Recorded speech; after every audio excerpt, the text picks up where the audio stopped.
Geopolitical সারফেসে সব থেকে বড় ধামাকাটি হয়েছে কাল, যেখানে দেখা যাচ্ছে পাকিস্তান অধিকৃত কাশ্মীরের উপর থেকে যে সিপেক করিডোর চীন বানাচ্ছে, সেই সিপেক করিডোরের কাজ সম্পূর্ণভাবে বন্ধ করে দিয়েছে বিদ্রোহী কিছু জনতা।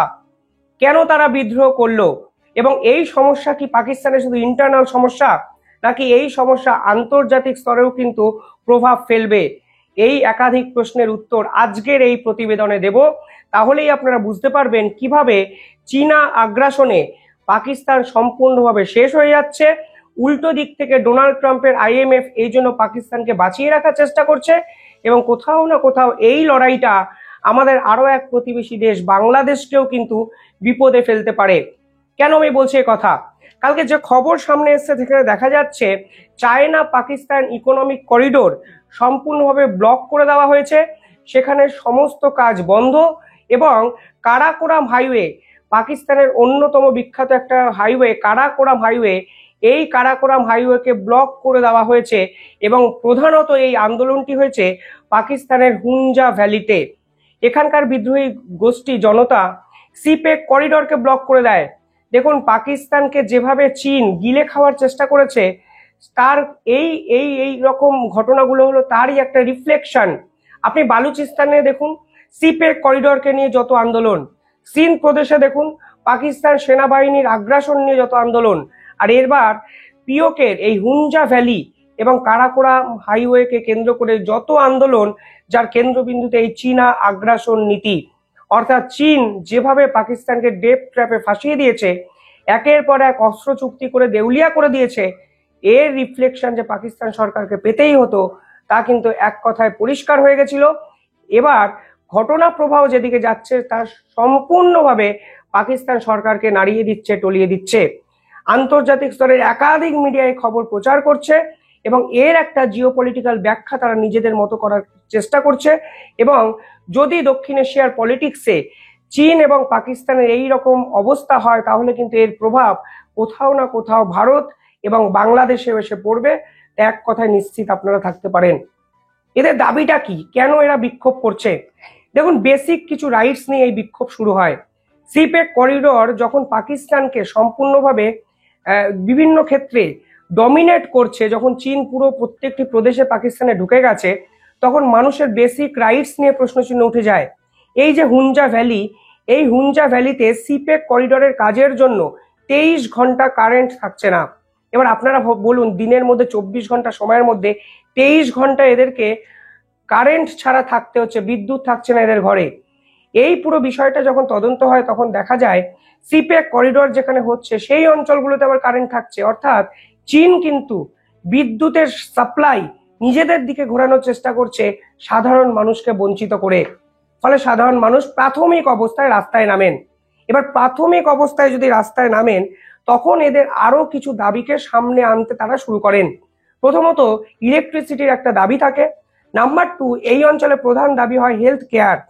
3, এডুকেশন। এবং 4 নম্বর, যা অত্যন্ত গুরুত্বপূর্ণ দাবি, ন্যাচারাল রিসোর্সের ব্যবহার।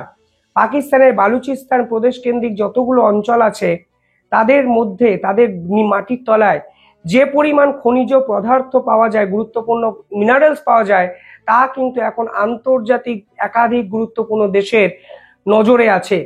কিছুদিন আগে ডোনাল্ড ট্রাম্পের পক্ষ থেকেও এই মিনারেলস গুলো নিয়ে আগ্রহ প্রকাশ করা হয়েছিল। চীন কিন্তু শুধুমাত্র সিপেক করিডোর করে পাকিস্তানের সাথে ব্যবসা বাণিজ্য উন্নতি করতে চাইছে, এতটা সহজভাবে বিষয়টা ভাববেন না। এই সিপেক করিডোর যে সকল জায়গার উপর দিয়ে যাচ্ছে, সেই সকল জায়গা হলো পাকিস্তানের ন্যাচারাল রিসোর্স এবং মিনারেলস এর আতুর ঘর।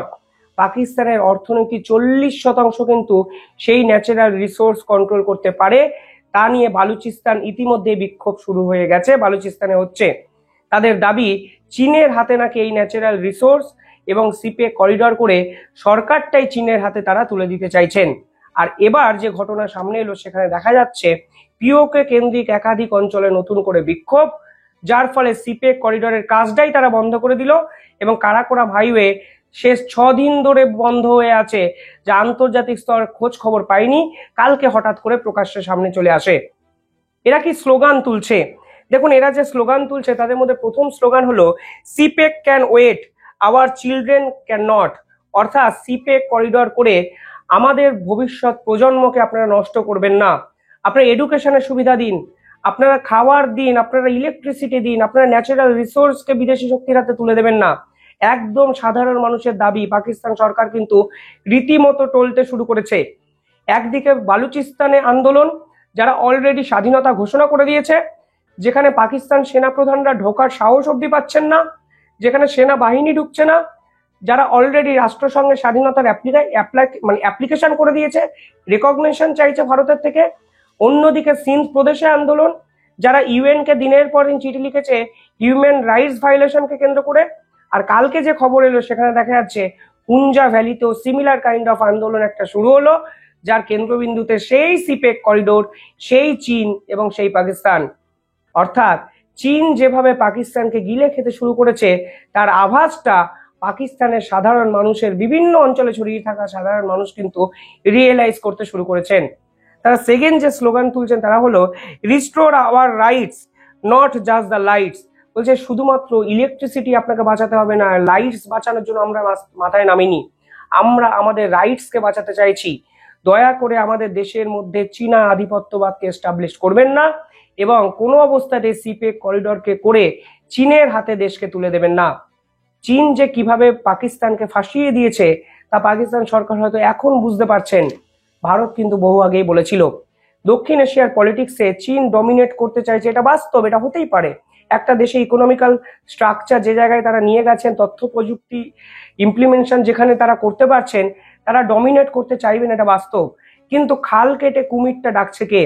পাকিস্তান সরকার সিপেক করিডরের নামে পাকিস্তানকে তাদের হাতে তুলে দিয়েছে। এবং মনে রাখবেন চীন কিন্তু পাকিস্তানে $80 বিলিয়ন ইনভেস্ট করেছে, এক দুটো টাকা নয়।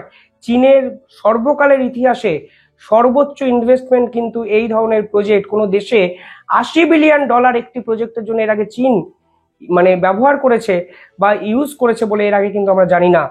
পাশাপাশি অন্যদিকে যদি দেখেন এই পুরো ঘটনা দক্ষিণ এশিয়ার পলিটিক্সে কিন্তু অত্যন্ত গুরুত্বপূর্ণ, কারণ পিওকে অঞ্চলকে নিয়ে ভারতের সাথে পাকিস্তানের দ্বৈরথ চরম জায়গায় গিয়ে পৌঁছেছে। রাষ্ট্রসংঘে আলোচনা হচ্ছে, অপারেশন সিন্দুর করে পাকিস্তানকে সম্পূর্ণভাবে শুয়ে দেওয়ার পরেও তারা পিওকে দখলের দুঃখ আশা তারা কিন্তু ছাড়তে পারছেন না। এই পরিপ্রেক্ষিতে দাঁড়িয়ে, এই অবস্থায় দাঁড়িয়ে পিওকেতে নতুন করে জনজাগরণ ভারতকেও যে একটা দিশা দেখাতে পারে তা কিন্তু এক কথায় পরিষ্কার।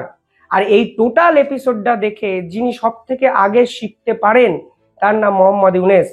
যেভাবে চীন বাংলাদেশের প্রত্যেকটি সেক্টরে ঢুকে গেছে, সেই সেক্টরগুলো আসলে বাংলাদেশ দখলেরই যে একটা পরোক্ষ একটা নীতি, তা কিন্তু বাংলাদেশ সরকার বুঝতে পারছে না। উল্টে এই মোহাম্মদ ইউনূস চীনে যাচ্ছেন, 7 সিস্টার্স নিয়ে ভারতকে হুঁশিয়ারি দিচ্ছেন, 7 সিস্টার্স দখল করার ডাক দিচ্ছেন, এমনকি লালমনিরহাটে এয়ারবেস তৈরি করছেন, যেই এয়ারবেসে চীন সরাসরি ভারতের উপর নজরদারি করার কাজে লাগানোর একটা পরিকল্পনা মোহাম্মদ ইউনূসের পক্ষ থেকে নেওয়া হয়েছে।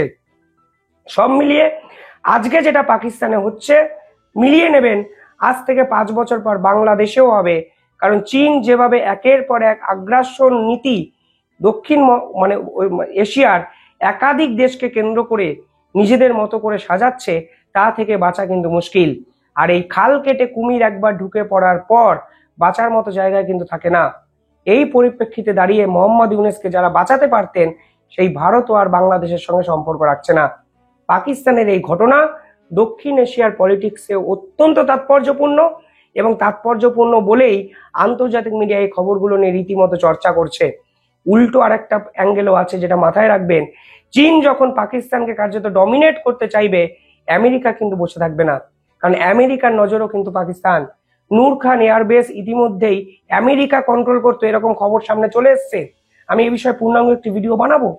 কিন্তু পরবর্তীকালে দেখা যাচ্ছে আমেরিকাও এই মিনারেলস দখলের একটা ডাক দিয়েছে। ফলে আপাতত পাকিস্তান এবং বাংলাদেশকে নিয়ে পরিষ্কার দ্বন্দ্ব আমেরিকা এবং চীনের, যা থেকে মুক্তির উপায় এই মুহূর্তে দক্ষিণ এশিয়ার পলিটিক্সে নেই। এবং এই পুরো বিষয়টি কোন দিকে যায় তার নজর কিন্তু আমাদের সকলেরই থাকবে। অনেক আপডেট আসবে, আপডেটেড ভিডিও আপনাদের জন্য বানাবো। দেখতে থাকুন দ্য ইন্ডিপেন্ডেন্ট বেঙ্গল। ধন্যবাদ।